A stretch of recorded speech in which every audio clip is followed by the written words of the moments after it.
அஸ்ஸலாமு அலைக்கும் சுவை விரும்பிகள். நாகப்பட்டினம் பட்டை சோறு செய்ய போறோம். என்னோட சேனலை இதுவரைக்கும் சப்ஸ்கிரைப் பண்ணாதவங்க மறக்காம சப்ஸ்கிரைப் பண்ணுங்க. குக்கர் அடுப்புல வச்சுக்கோங்க. சூடானதும் எண்ணெய் சேர்த்துக்கோங்க.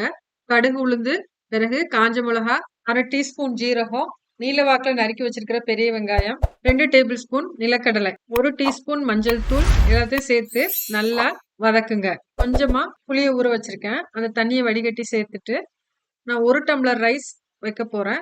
2 டம்ளர் தேங்காய் பால் சேர்த்து உப்பளவு பார்த்து அட்ஜஸ்ட் பண்ணிக்கோங்க. ஏன்னா 20 மினிட்ஸ் ஊற வச்சிருக்கேன். அந்த அரிசியை வடிகட்டி இதோட சேர்த்துக்கிறேன். நல்லா மிக்ஸ் பண்ணிட்டு குக்கர் மூடி போட்டு 3 விசில் வேக விடுங்க. 3 விசில் வந்ததும் 10 மினிட்ஸ் கழிச்சு குக்கரை ஓபன் பண்ணுங்க. இப்ப நமக்கு நாகப்பட்டினம் பட்டை சோறு நல்லா டேஸ்டா மணமா ரெடியா இருக்கு. பிக்னிக் போகும்போது இல்ல லஞ்ச் பாக்ஸ் ரெசிபியாவும் குழந்தைங்களுக்கு செஞ்சு கொடுக்கலாம். சேனலை மறக்காம சப்ஸ்கிரைப் பண்ணுங்க, சப்போர்ட் பண்ணுங்க. தேங்க்யூ.